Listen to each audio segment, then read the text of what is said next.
Thank you for joining us for this conversation. I know there are several folks who have been to more than one of these, some new faces. It's great to see a number of students as well participating. My name is Byron White. I'm Vice President for University Engagement and Chief Diversity Officer.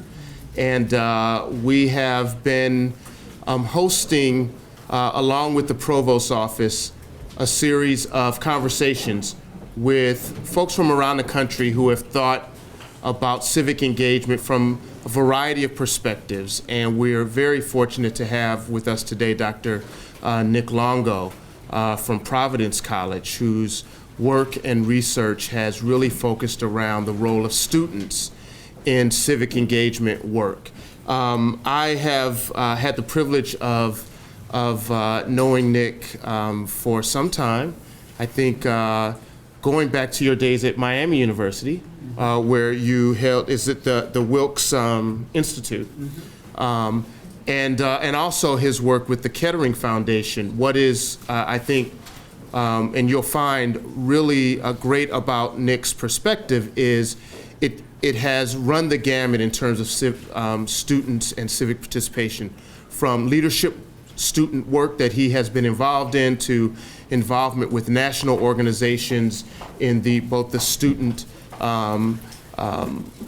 engagement movement and organizations like Campus Compact, and really involved in the service learning movement for many years, and always thinking about it from the perspective of student leadership and student involvement. He is currently the director of the Global Studies program at Providence College and assistant professor of public and community service studies at Providence. If you haven't read Nick's work, it's not because it's not readily available.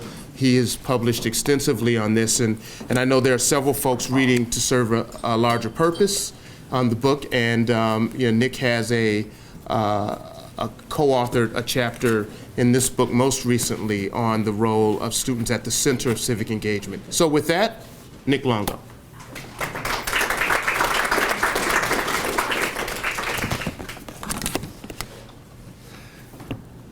Well, thanks, Byron, for that really kind introduction. And it's great to be at Cleveland State, and it's a real honor to be part of this series. Coming back to Ohio is actually really personal to me. I was actually, as Byron mentioned, I lived in Ohio for a while, and while I was working at the Kettering Foundation and at Miami University. And my first daughter, Maya, was born in Ohio. So we have this deep personal connection. And we still have this deep personal connection with Ohio, even though the entire time we were here was a complete blur, because we never slept during that time with the newborn. But one of the things that wasn't a blur while I was here was that I got an opportunity to meet Byron White. So I met Byron when I was working at Miami University, and knew of his organizing work. And he came, and we had this 2-year-long project with a cohort of students that were doing civic engagement work in Southwest Ohio. Byron came in and did a full-day workshop on asset-based community development, and it completely transformed all of us. It completely helped us to see a different way to think about communities, and a different way to think about the assets that our communities have, and the way that our students can be part of cultivating those assets. So I am grateful to Byron. You are lucky to have him on your campus. For students in the room, use him as a resource, because he's a pretty cool guy. And I'm happy to return the favor even in this small way. So I'll also say as introduction, I actually was at Cleveland State almost 10 years ago to the day. So 10 years ago in 2003, Cleveland State hosted the COOL Conference. Was anyone at the COOL Conference at that time? So the COOL Conference is a student leadership conference, which I'll talk a little bit more about. But I was here 10 years ago talking about very similar things, about the role of students in this movement. And it's going to be interesting to have a conversation about what has changed in the past 10 years. But we've been at this for a while. So for me, this actually started with my work as an undergraduate. So I was a student in the mid-90s, and I was at a school where I was a really serious student. I was serious about my studies. I was serious about what I was going to do after I graduated, like a lot of students, kind of thinking about that. And at the same time, I wanted to change the world. I wanted to make a difference in the world. I wanted to kind of leave my mark. And at my school, we were starting a new program at that time in a service learning program in public and community service studies at Providence College. And really, without my knowing it, I ended up in 3 service learning classes in one semester, and it changed my life. Because what that allowed me to see was I didn't have to decide and make a choice between my desire to be a serious student, my desire to eventually get a job, and my desire to change the world. They could be connected. And service learning was that first vehicle to allow me to see that that was possible. And it kind of led to the trajectory of the work that I'm doing.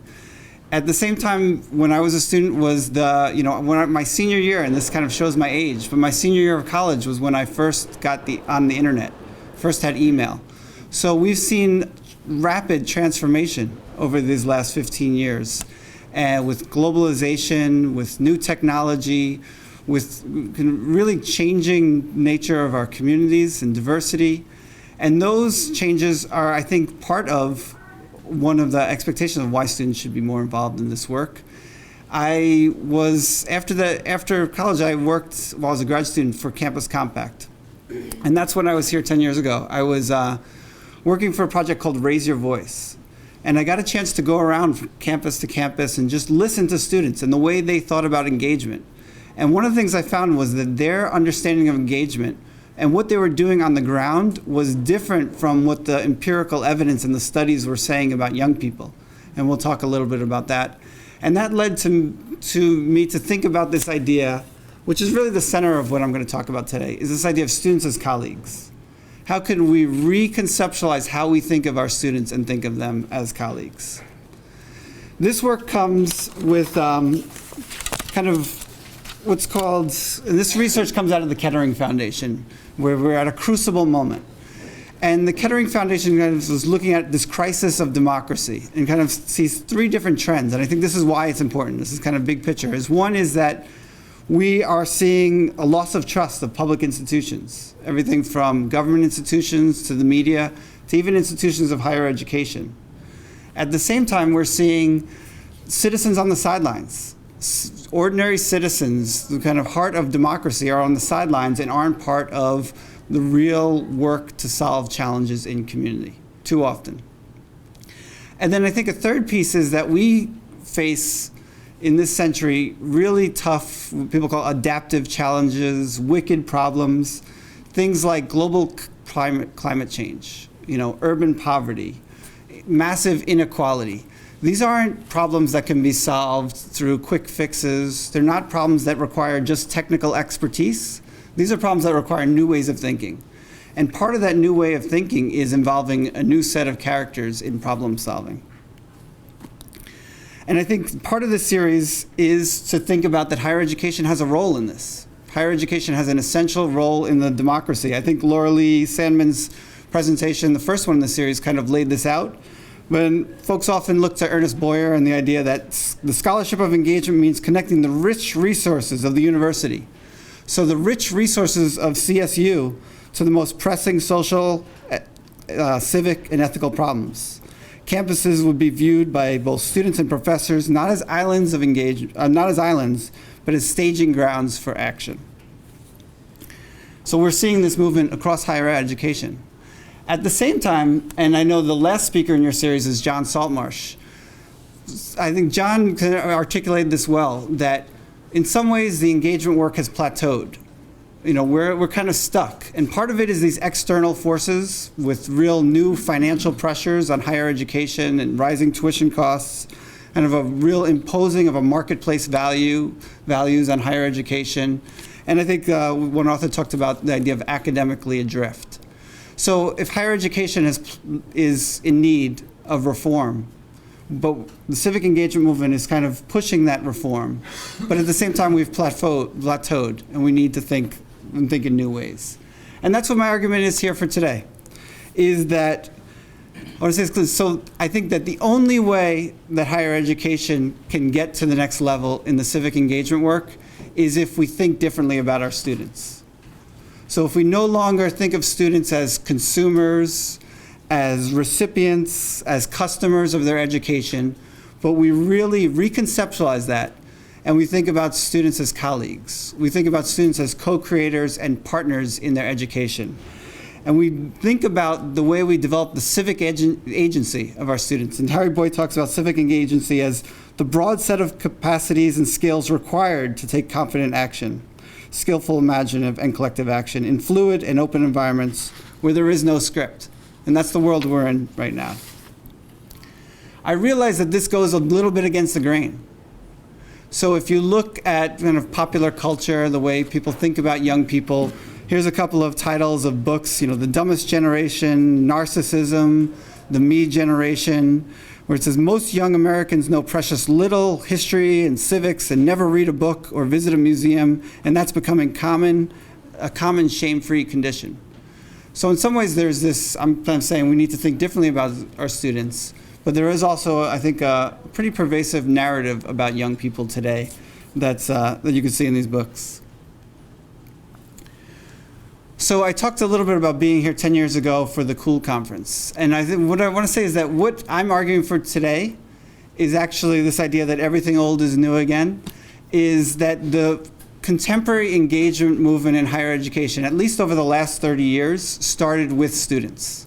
Students were at the forefront of this work in the mid-'80s, starting this organization called Campus Outreach Opportunity League, which started right before Campus Compact, was kind of the student version of what Campus Compact is as a president's organization. And in the early time, they were doing the most cutting edge work. They were the ones that were the pioneers and really pushing. And it came out of the sense, this guy, Wayne Mizell, who decided as a college student to walk from campus to campus on the East Coast.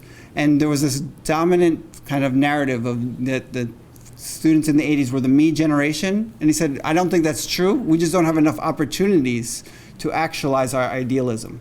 So that's what started this whole movement around building the infrastructure for college students to be engaged in communities, in the contemporary movement at least.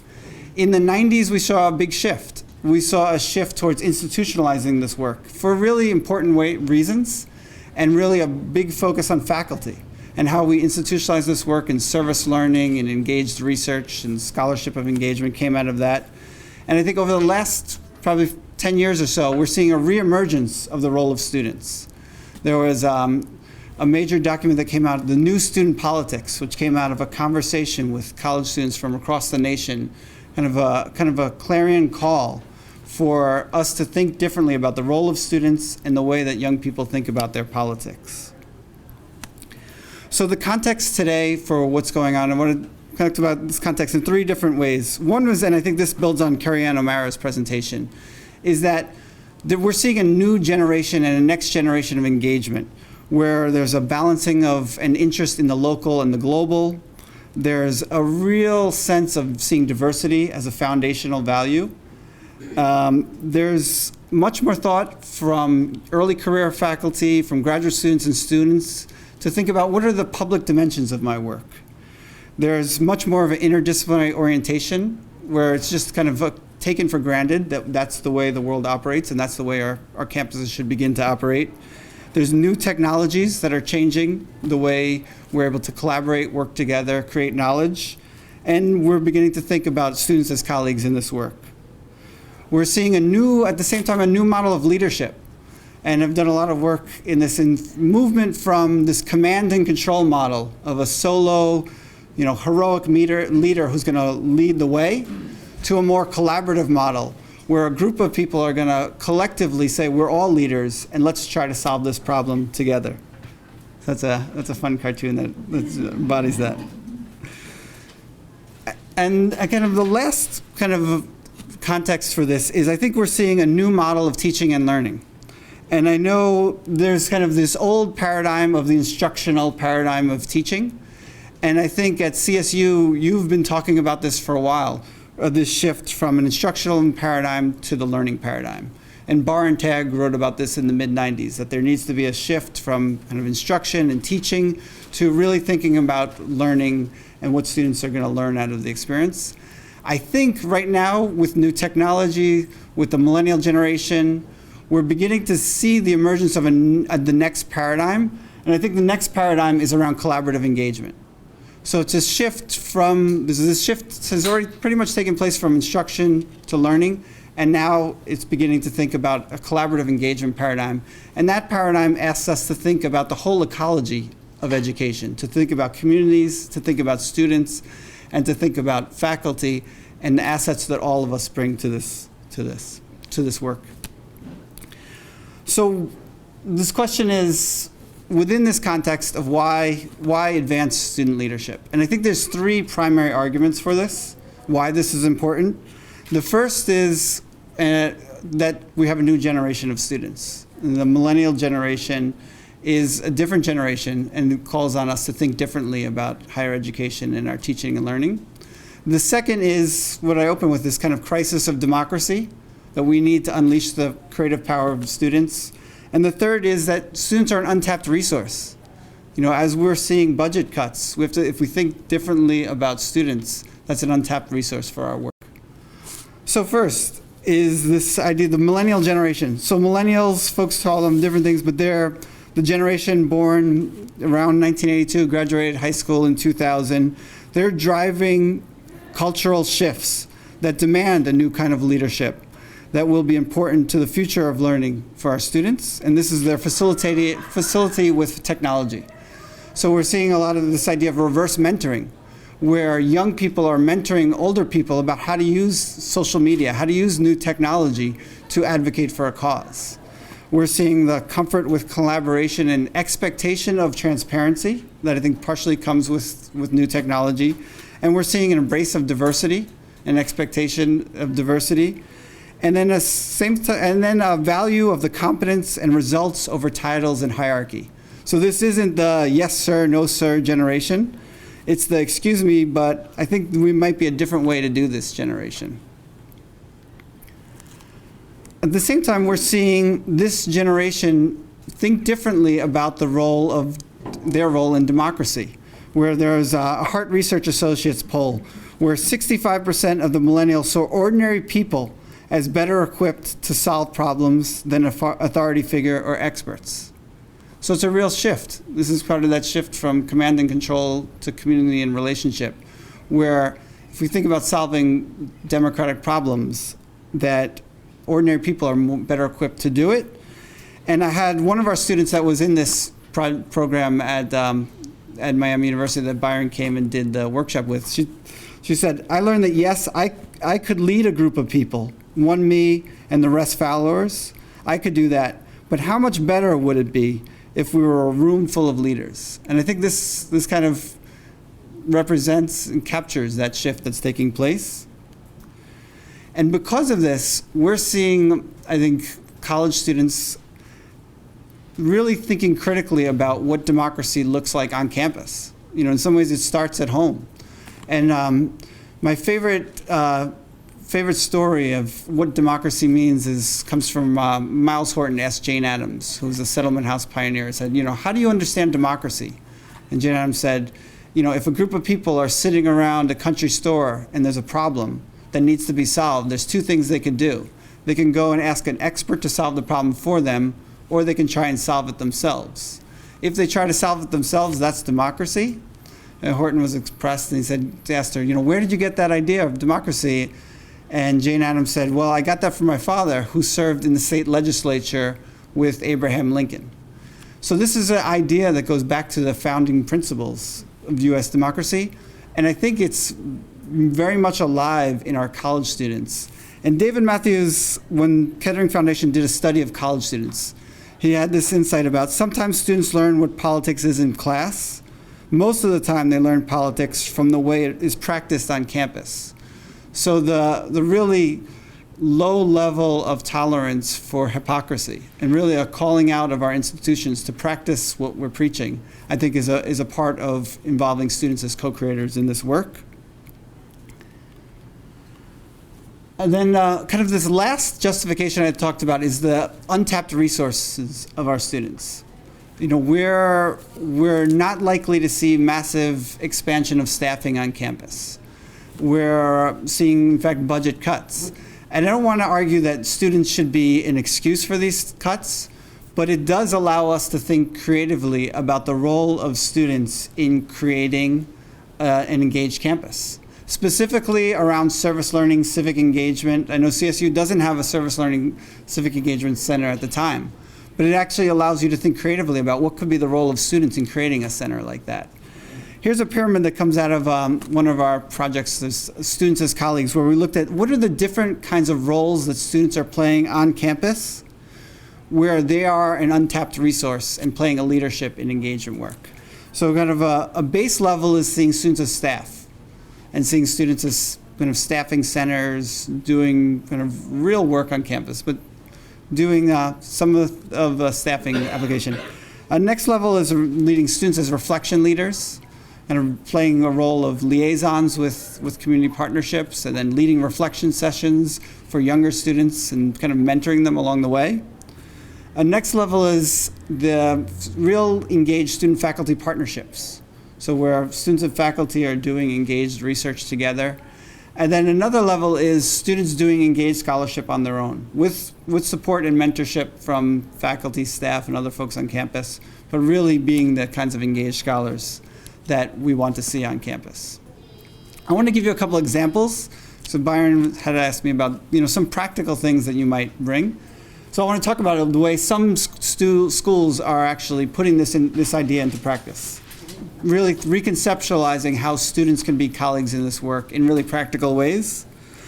So one of the first examples is, and I'm a big advocate of this, is that this is something that doesn't require new money, and I think you actually are doing some of this, is that so many, on our college campuses, we give away a lot of scholarship money. Often when we're recruiting students to come there or giving scholarship money, we're giving it to students who have experience with service. That's part of what we expect, and we're rewarding that with some scholarship funds. Very often, we offer this scholarship money, bring them to campus, and then don't ask them to play a leadership role on campus. So we're offering the funding, and then they do their academic work, but they don't have a leadership role to play because they're getting this scholarship. And that would be the equivalent, I think, of if we recruited someone because they're a really talented basketball player, gave them a scholarship to come to school to play on the basketball team, and then or give them a scholarship because they're a basketball player, and then not ask them to play on the team when they're there, even though they're getting the scholarship. So I think scholarship funds is an untapped resource. And schools like Bentley, IUPUI, DePaul, the whole Bonner Foundation program is built on this model of using scholarship funds to support engagement work. I know in student affairs that you do that. I think you give scholarship funds to students that play a leadership role. And I think that's an important asset. A second piece of this is community work study. So we have work study funds. Our students were required by federal law to use at least 7% in community-based work study. There's an opportunity to create programs where students are playing a leadership role using existing funds with community work study. There's a really interesting program at UC, at San Diego, at their Center for Community and Service Learning that does that and has a whole training around it. So it's a developmental process. The next model is this idea of students serving as a staffing for offices of service learning. So very often, offices of service learning are maxed out in terms of what they can get done. So they utilize the resources of students in staffing their offices. They do it at Miami-Dade with a student ambassador program.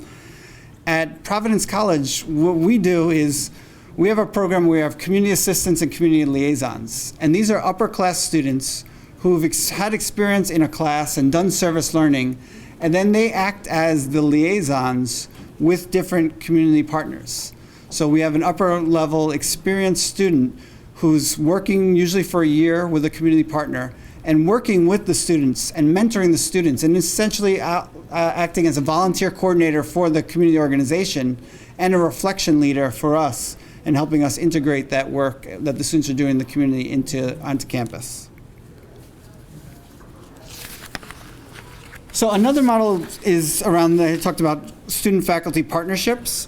One school, Hofstra University, and this doesn't cost much money, but out of their provost's office, they have this small fund where any faculty can ask to have a student act as a peer teacher in their course to play some kind of a leadership role. And that student gets a small stipend. It's not very much. It might be $400 or $500 for the semester. but they are helping the faculty in some ways have an engagement component to the course. And this is, so they have to apply, they have to have a student in mind who's usually someone who's taken the course, who would then kind of act as an engagement TA in the course. And there's a real liaison within the curriculum to students. And that makes a big difference. Almost every course that I teach, I have students teaching with me, either acting as coaches in a community organizing class or co-teaching a course that they've taken with me. And it changes the dynamic because they're able to, I bring a certain expertise, but they're able to connect with students in a way that I can't. So it adds a whole new layer to this idea of co-creating learning together.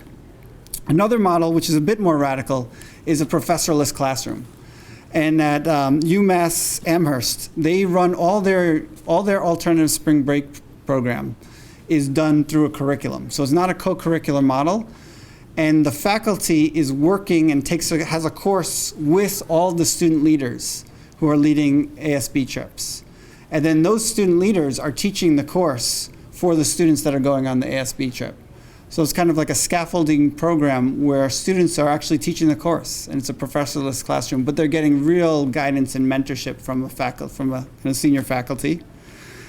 And then another model of this student-faculty partnerships, and this is happening all over the place. One of the kind of leading institutions that's been doing this is really thinking about philanthropy and teaching students philanthropy by creating classes where the classroom becomes the agency that's offering money to communities.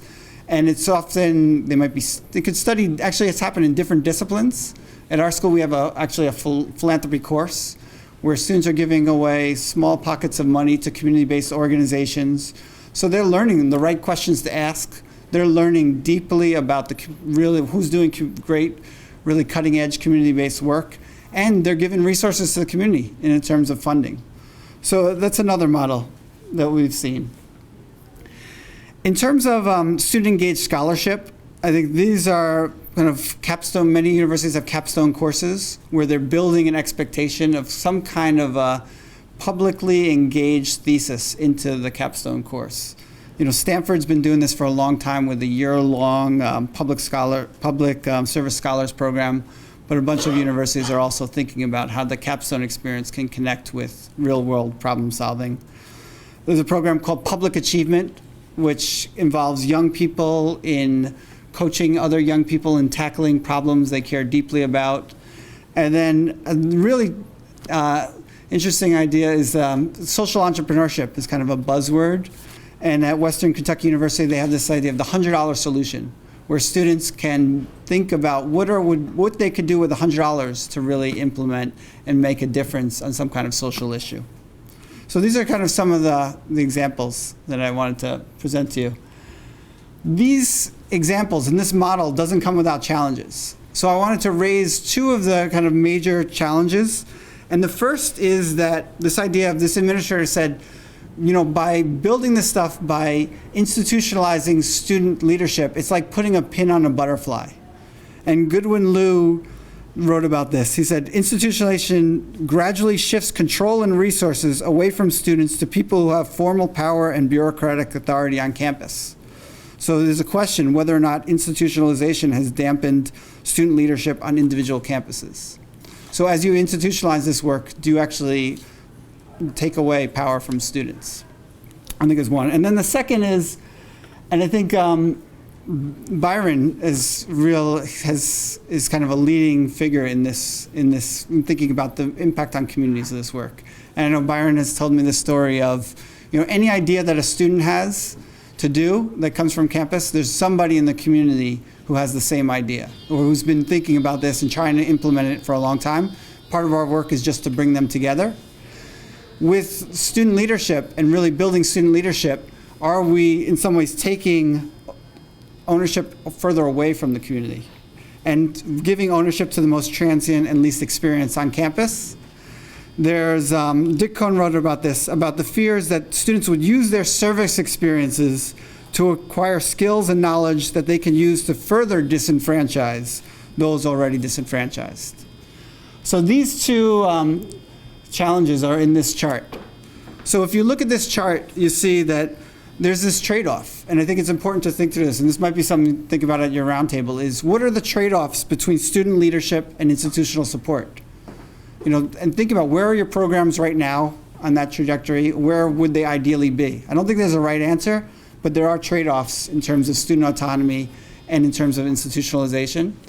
And at the same time, I think there's trade-offs between this, really embedding this work in the curriculum and having it be focused on a cause and what is most important to students. So these are some of the trade-offs that are kind of embodied in this part. And I have students as colleagues in the middle. And sometimes when I do workshops with this, I'll ask folks to say, think about a program where it is now and then where you'd ideally like it to be. So I don't think there's a right answer of where you are in this chart, but I think it's important to think through where your programs are now and where they might move to. So moving forward, I want to just kind of, out of this work comes, I think, 4 rethinking the role of students in this work, really thinking about students as colleagues. I have 3 different really central pieces to this. One is empowering students to name their work on civic issues for themselves. And I had mentioned when I went around the country and talked to students and listened to them, when they talked about the work they were doing on campus, it was often in their own language. So it wasn't using the language of social science. So they didn't name it civic engagement. They definitely didn't name it politics. But they were doing work that we would probably understand as civic engagement, political engagement. So I think it's important to create space for student voice, for them to name the work they're doing for themselves on their own terms. A second piece, and I think this is especially important at a school like CSU, where you have students who are working, and you have commuter students and have families and have other obligations, is that we need to build in opportunities for longer-term engagement and incentives to do that. And that's why it's important to think about scholarships, think about federal work study, think about credit. What are some of the incentives that, if we want students to play a leadership role, that we as an institution can offer so that they can actually commit the time to do this over a longer period of time?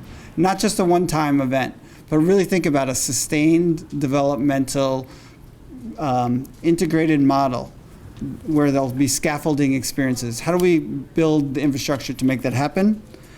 And then a final piece, and this is a little bit counterintuitive in a talk about the role of students, is that one of the most important things for this to be successful is to reconstitute faculty roles.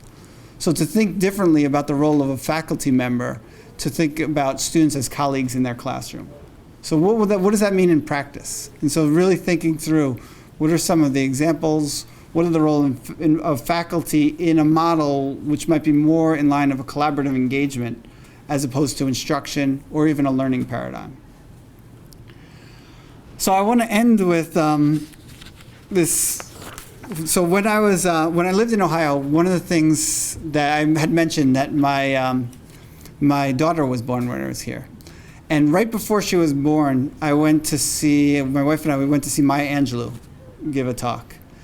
And it inspired us. And Maya Angelou talked about this idea of, in the worst of times, in the meanest of times, that the viewer can see a ray of hope. And that ray of hope is a rainbow that comes through the clouds. And she used the metaphor of a rainbow coming through the clouds as a metaphor for young people and the hope of young people. That inspired us so much that we actually named our daughter Maya after Maya Angelou. But I think it's really important for this work today is that, we're in higher ed, we're getting beat down. There's a lot of pressures. It's sometimes a really thankless, hard environment. And I think when we think about students as central to this work, it reminds us of why we're doing it. It reminds us of why you became a faculty member, why you went into student affairs, why you're doing the work you're doing. So this model allows us to see students as that rainbow to transform higher education and transform society. So thanks. I'm looking forward to our roundtable discussions and for further conversation as a group. So thank you very much. Thank you, Nick.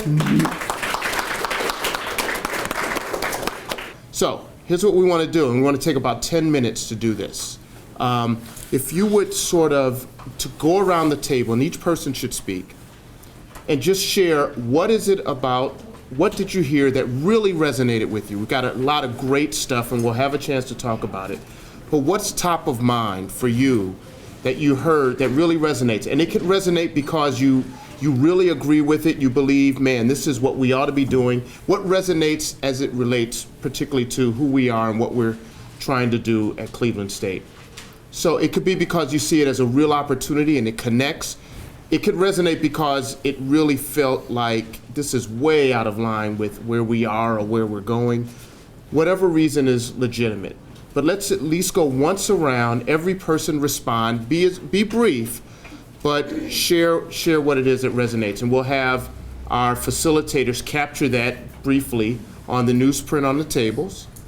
And then we'll hear a little bit from every table, okay? When I went to school, I was a peer teacher for almost like 3-4 years before I even graduated, and I think it helps you develop, like with the mentoring of the professor, it helps you develop a stronger personality, and it builds your connections, and if you do a good job, which I'm sure they will with the right mentoring, they help your connections and moving forward after graduation and beyond just being a student. And I also, one of the scholarships I got from the honors department, one of the requirements was to actually help out in the community, and that kind of also helps you increase your connections, and it also helps you give back to the community that is giving a lot to you in the first place. The need for transparency, low tolerance for hypocrisy. I think as a student, there's been a lot of issues that have come up, especially recently with the credit conversion and all these things. And I don't think it's been well publicized what the plan is, what's going on. I actually turned to the same notes page that you just mentioned, that teaching democracy is practicing democracy. And I guess as a nonprofit in the community, I engage with a lot of students who are coming to school every day and they know nothing about their surrounding communities. And so the opportunity to engage them in Cleveland, to have them understand the community that they're living and working in, I think that practice is how they will develop those civic habits that will lead them to future engagement. So. And I think what really resonated for me was the idea that students, of thinking of students as peers. And I've been really kind of working that way, and I've been moving more and more towards that model where, for example, I'll prepare lesson plans where I don't have the answer like I genuinely don't know the entire answer. And then I ask them to help me with that and think about it, and let's together figure out the answer to this problem. And I've been wondering if that's okay or not. I've been really doubting that approach. So that kind of helped me feel like I'm heading in the right direction a little bit. It really makes sense if students feel some kind of ownership, and here's a problem, some financial resource might make a real difference, and students can take ownership of it. There is not a lot of additional involvement for students to be involved. We come to class and we leave. And that's it. We don't get involved in anything. And so as a graduate assistant and as a student here, people don't participate. And that's part of the problem. You can't help your community if you don't do anything to even learn about what's going on. So that kind of connects with you guys.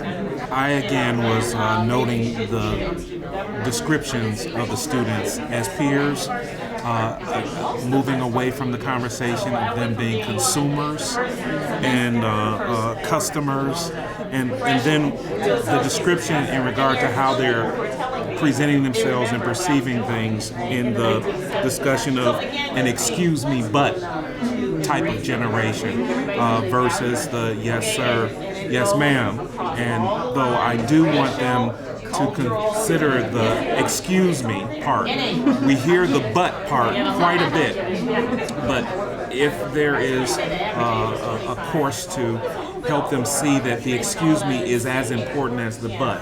When you look at, like, we're from Tracy, where, student engagement is, I would say it's fairly low. So when you look at opportunities, where can you get those opportunities? It's in the classroom, so really having faculty understand the importance of that and being able to incorporate that into the curriculum, so it's not just, okay, we have a project, let's put it in here, but actually utilizing the subject to kind of being able to teach that subject within whatever project's going on. You know, being able to connect it. And then, I mean, those are ways to kind of, you know, for students who might not necessarily understand an area, like to be able to connect and understanding on a different level. Whether you've just gained, whether you've just gained, some substantive knowledge about, a particular subject or topic, as opposed to whether you've actually been engaged in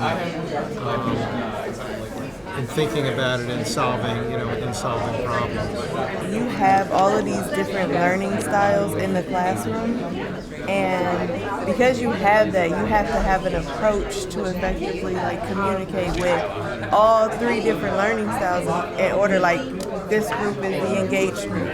This group is the group that they may come up with a project or something. This group is just the group that wants to read the material. And this group you may have to talk to, and they have to have the auditorial part. So, I think that is really important to have in that one setting.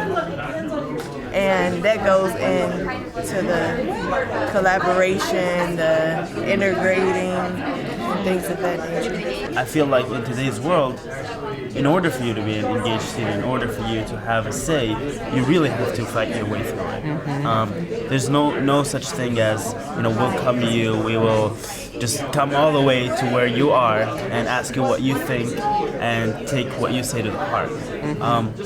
I think it's a battle, but it is in this very battle where you learn how to become an engaged student, and you get the awesome experience of being engaged. Absolutely. There's certain vantage points and perspectives that faculty bring, administration, and students, and I think all of them have some validity. Not one more than the other, because one could argue, a faculty member, I've been through this, I know this, but the students are the ones why we're here. You know what I mean? So I think equally everyone needs to have a voice at the table, because everyone can contribute value. You know what I mean? Depending on what seat they're sitting in. Let's just go around and one comment, one thing that was shared at each table that you would very briefly share with us. One of the students sitting at our table said that he was in a situation where he was in a leadership role, but then he was told that they needed an adult to make the decision because he was not considered an adult because he was a student. Right. So that was kind of eye-opening to everybody. Yeah, that's good. So this idea of student as colleague, not obviously part of the perception of the leader or instructor or whomever was overseeing that process. That's good insight. Very good. We had a carryover, something similar to what you were saying as well. We ended up with these issues that all seem to relate. It began with democracy versus hypocrisy, which falls into democracy as rhetorical or democracy as it's practiced. Then that broke down into actual student populations, because we have the commuter students and we have the students who live on campus. So that the students who live on campus have a better way to practice what we say as democracy, but there's this yes but that comes from the commuter students who are actually in the community that don't have a chance to practice the rhetorical democracy. So we then saw the classroom as the place where this is bridged, where the classroom then can become this place that is not where democracy is preached, but rather discussed. That if we have lesson plans and faculty that say, I'm not coming to you with a solution, I'm coming to you with questions that we can all address. And that also helps faculty that's we get squeezed between democracy versus hypocrisy as it's practiced and as it's preached. And there were more, but I've run out of time. Very good insight with that tension and taking advantage of the diversity of students we have, and how do you make that work in a classroom. Very good. Man, I don't know. Who wants to go after? No. All right, we're going. They're ready. They're up to the task. I'm trying to look for a theme, and honestly, a theme that I see is decision making. And it's letting go, from a faculty perspective, of the ability to make decisions and having complete control. and putting some of that in the hands of the students. And I think that's sort of the theme that I heard. That's good. Decision making, authority. That's good. Yeah. We really focused on the student leadership piece and how to really bring that more to the forefront. So we really like the scholarship, the on-campus, the community engagement, and we really talked about the shared power between faculty, not only faculty, but also the administration, because you have 3 tiers. You have business affairs, student affairs, as well as academic affairs. And how can the students have a voice if you have all of these different entities making the decisions, but no one really kind of bringing the students to the table with a viable voice? So these were things that we talked about, as well as the lack of value in doing this. That's one of the challenges. How do students resonate with what we're trying to do to make it valuable to them and to decrease the apathetic approach or response to some of these challenges? Very good. The need for transparency and a low tolerance for hypocrisy as being characteristics among the millennial generation. And also, we wanted to validate the idea that student understanding of politics is really acquired on campus. Two things. Want to also bridge to Dr. Porter's comment, our table in terms of decision making and engagement.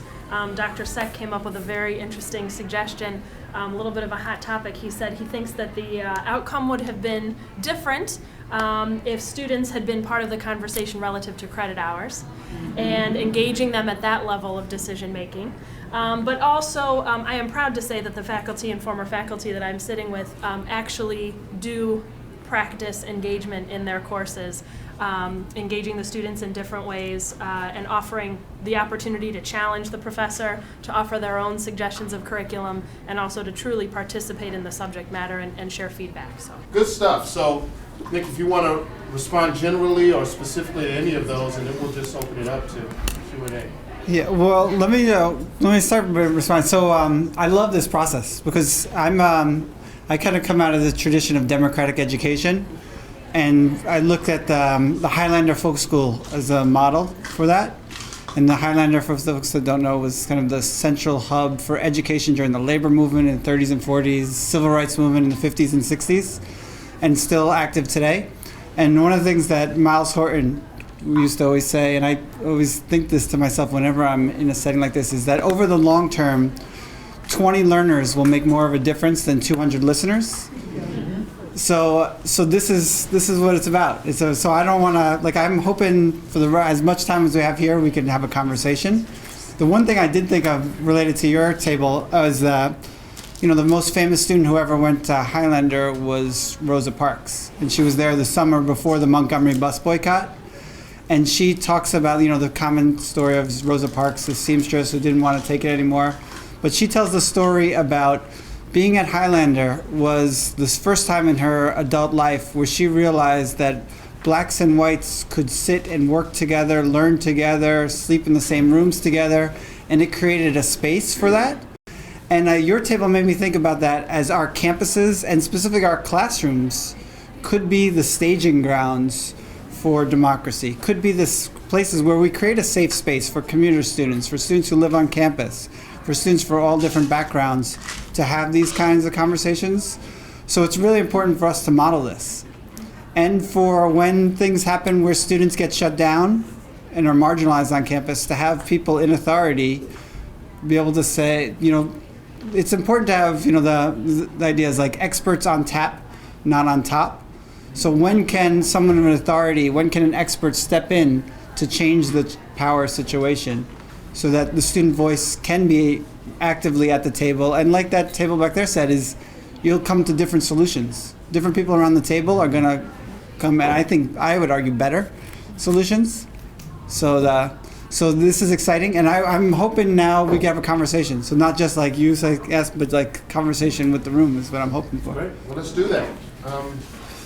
Any thoughts, questions?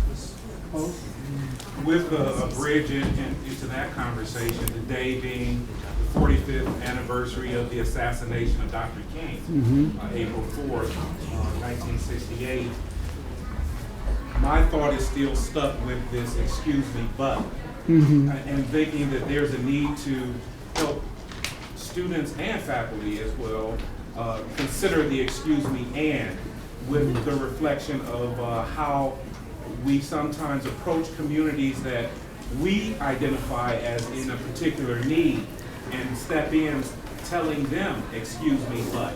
And it's easier to transition into getting resources and bringing those communities that need certain resources to the campus community with an excuse me and.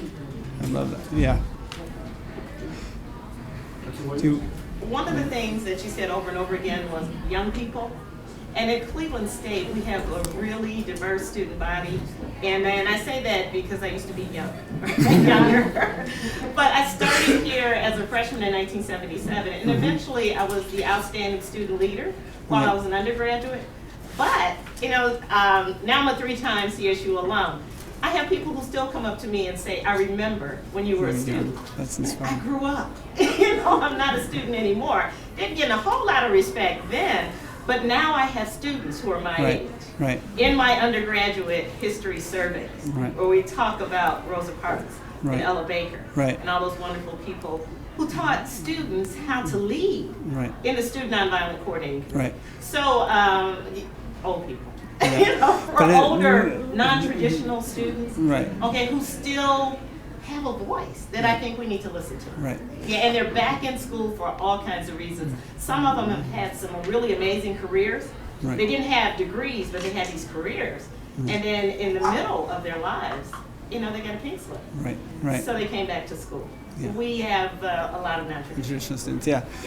No, that's a really important point. And it's important, so it is around student voice and students of all different ages. And also it sounds like a lot of those older students, non-traditional students, or the role that you're playing are the role of the Ella Bakers. The role of, when Ella Baker said, SNCC shouldn't be part of the SCLC. They should have their own space. So having folks who have more experience to step in and play that role, I think is essential. So that's how really, thanks. Any other?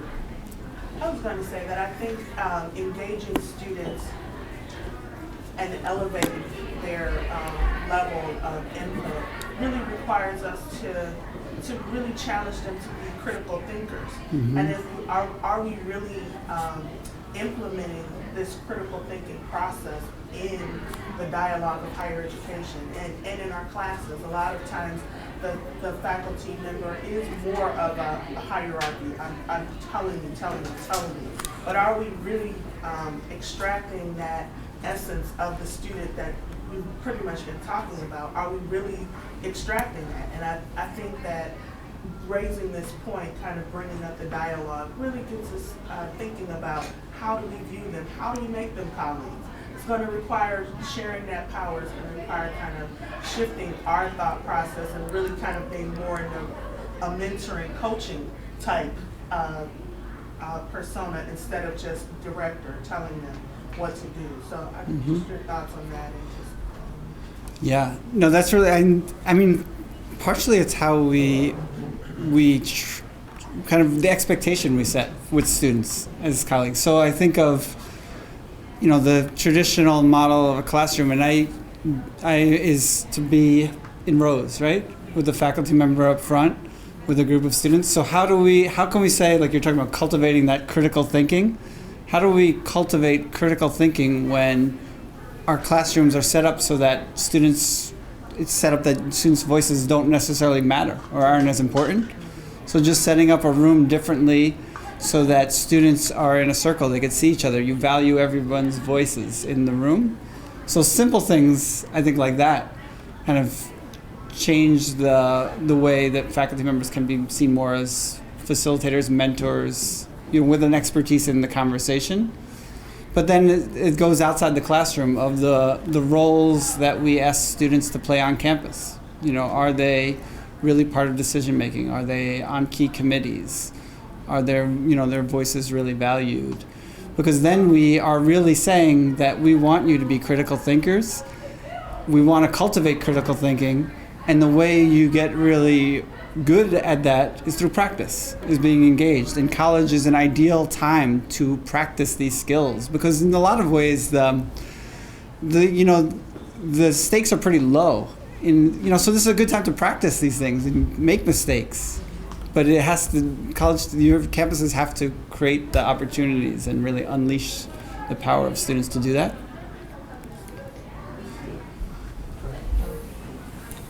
I agree with the opportunities, to be able to create the opportunities for the students to be able to engage by learning.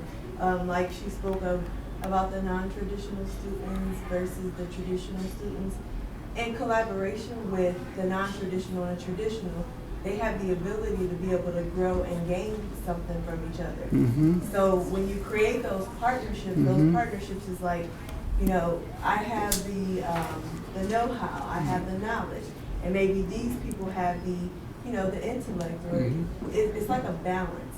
And when you put all these things together, it's a powerful move, and it causes, these great partnerships. And then when other people see the partnerships, they want to join, and it's an all-over great opportunity for everybody to be empowered and leaders, and nobody is, disrespecting the other one because of, their position as a leader. Mm-hmm.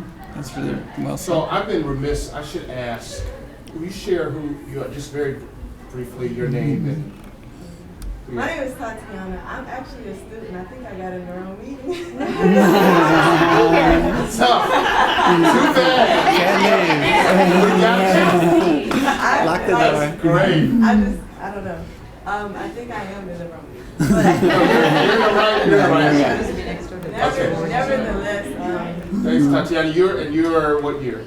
You're a graduate student or are you undergraduate? I am over at Cuyahoga Community College Metro Campus. Oh. And I'm making the transition to Awesome. That's awesome. Well,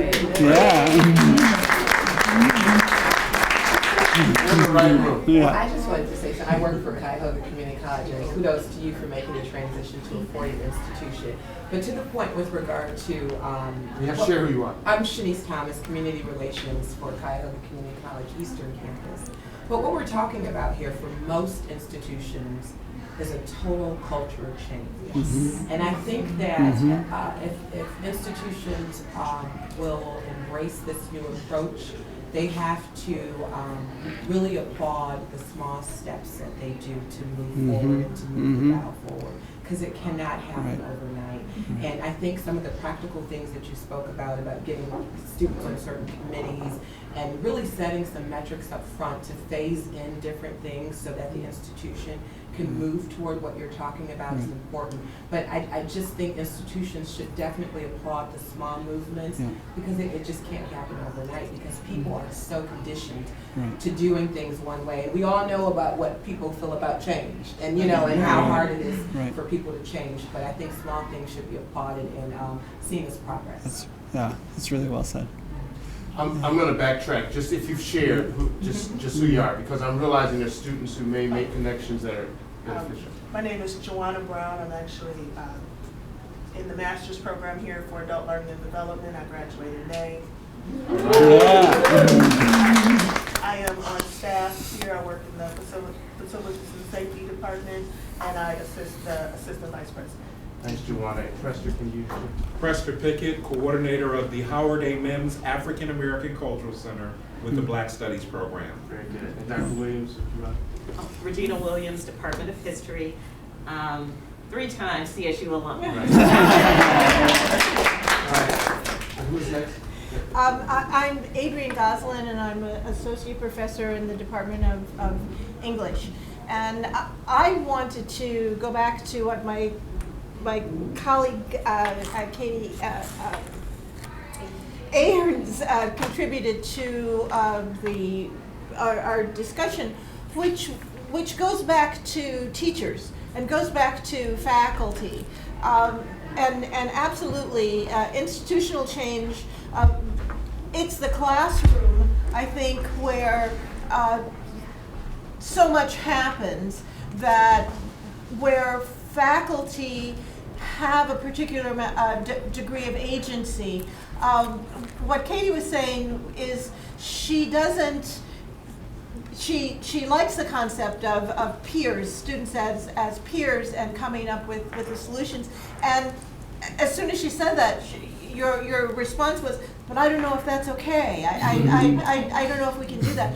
And what I would like to do, and I'm kind of going to put Dr. White on the spot a little, is to highlight faculty who do these things, because I think faculty need to know we're not alone. When we close the doors and we do something different, we're not by ourselves. We can actually, leave the door open, and the curriculum police aren't going to come in to get us.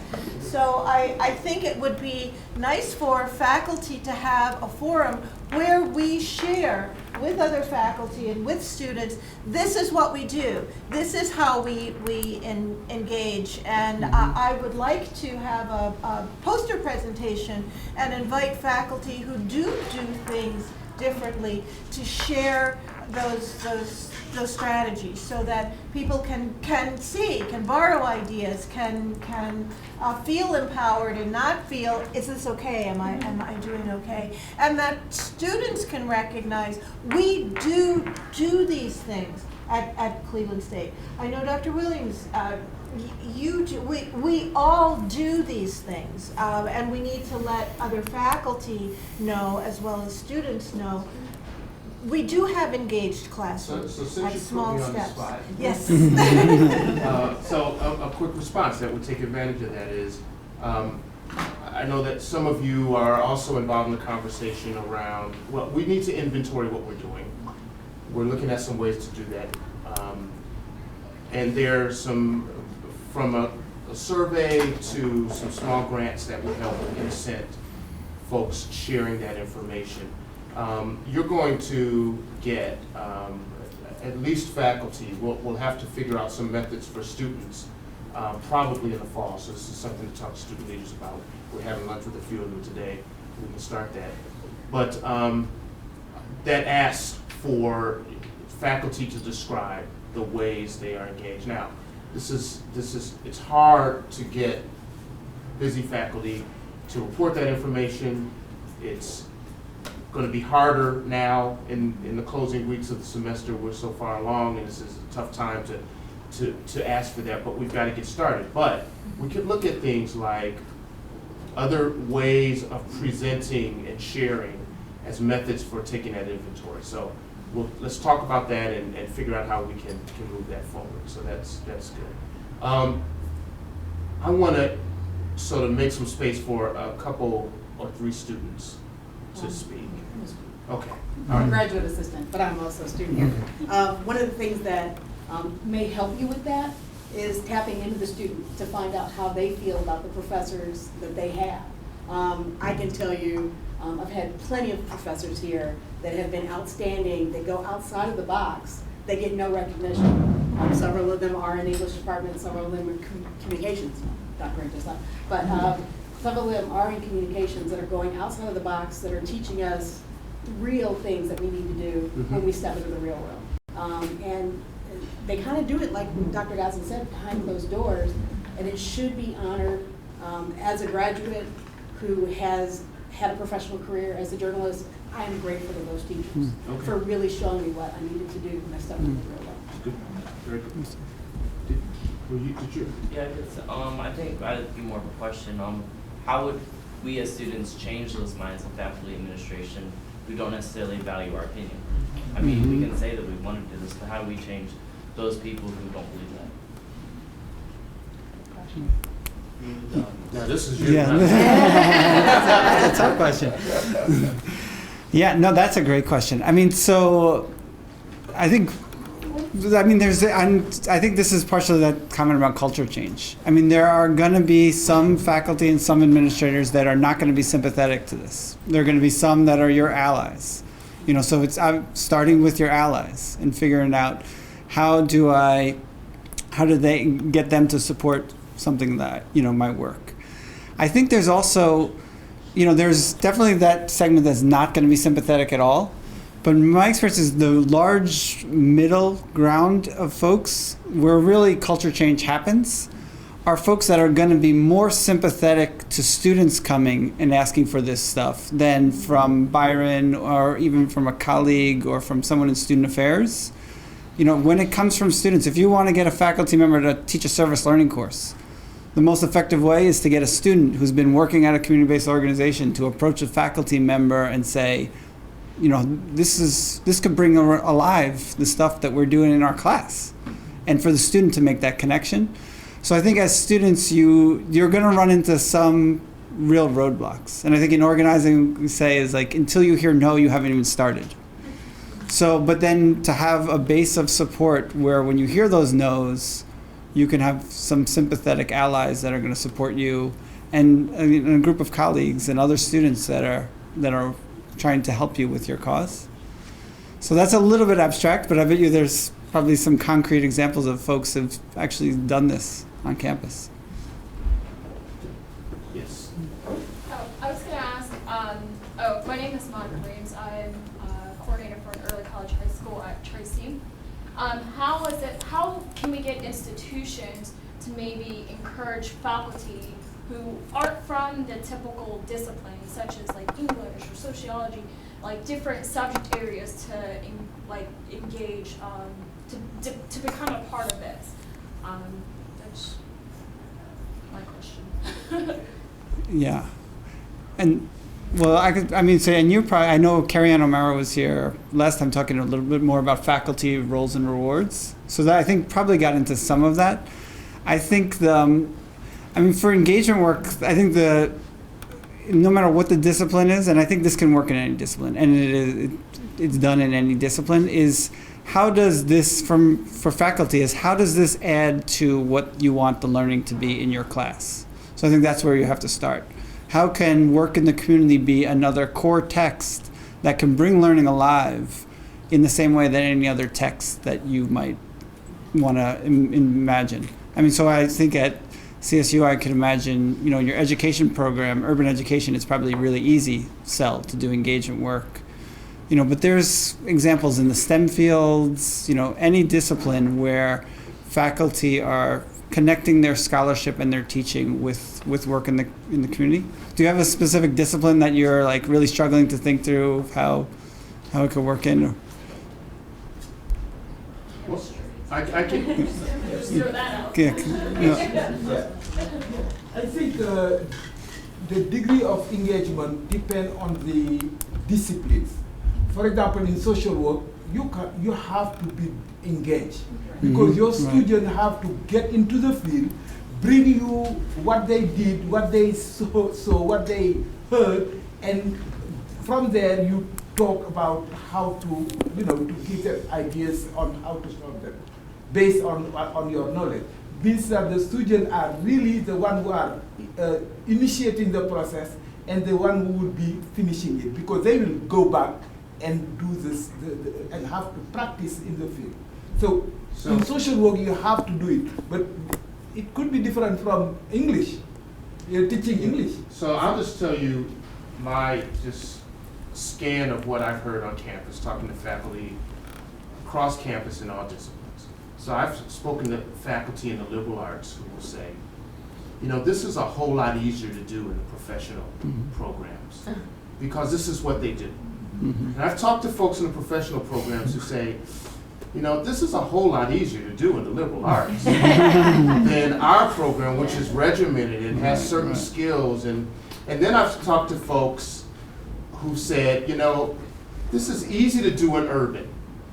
And I've talked to staff in urban, and they go, folks don't get that, they're doing it everywhere else. It's really, no one sees what we're doing. So I would say, and let me say one other thing, even within fields like social work, and I know faculty in social work that do this very well, but there are fields where, if you talk about the principles we've been talking about of engagement, where it's real reciprocity, partnerships with the community, there are ways to do that poorly in fields that have a very close connection to communities, but may not be collaborative. It may be top down. And so even within those fields that some may say are naturals, there might be a distinction in doing this work in the way that Nick is describing and others have described. So My experience is there's a way to do it well in every discipline, and there are examples nationally. Maybe the next place we go in our dialogues is at a discipline level where someone may say, well, how is this work done that way in this discipline or that discipline? I was at Missouri State last week and heard about it. You may know, I forget the organization. Carrie, I may have mentioned it, of liberal arts humanities faculty focused on civic engagement and ways to do civic engagement as through philosophy and modern languages and English and so forth. So anyway, so there are ways, right? Can I just sort of add to this one, and I'll be quick, and and it was humanities out there. That was what she was. It was Dr. O'Meara. Yes, discussing, and want to thank you because the Dean's Diversity Committee is trying to, and it will take us a couple of years, to do an interdisciplinary service learning course for non-majors, so that if you're an English major or a chemistry major, or that you don't have to go into something that is your field, but you can experience community service. Right. And so thank you. I think the large message here is that some direction on ways to think about engagement and interdisciplinary work from students, and not just the disciplinary expert, might give us some insight into ways we can make connections that we don't have, that we haven't done. So how do we draw on them? And if we're talking about the student voice, all courses have a course evaluation at the end. You may think about trying to develop a couple of questions that really get to the student, to allow them to respond to, how did that course meet some of those, civic engagement types of objectives, which would be one way that you begin to find out in which classes, in which ways are, is that happening? That is a good idea. That's great. Any other questions, thoughts, feedback? Is there a student who wants to have the last word? Mo, you have never not. What is that? It's senior year, Mello. I'm done, man, because I've never heard that.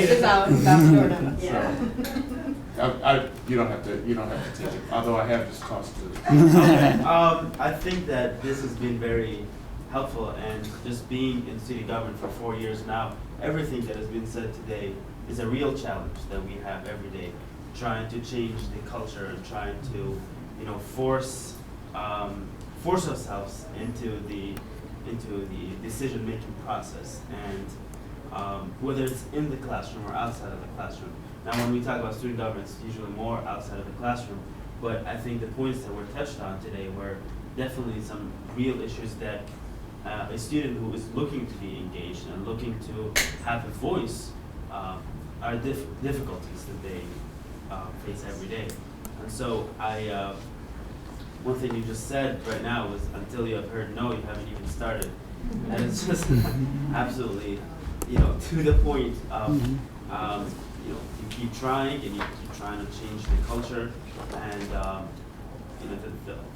the point being is that we are in this together, and this has to be a collaborative effort. And there are a lot of allies out there, whether it's from the faculty or the administration, who believe in the role of students, who believe that it is important to listen to what students have to say. Good. Thanks. Great. Nat? No, that's a perfect last word. We'll end on that. Please register at the Civic Commons. As you can see, there's a lot of conversation yet to have, and that's one way for us to continue to have it. Thank you all. Thanks for sticking out the whole time.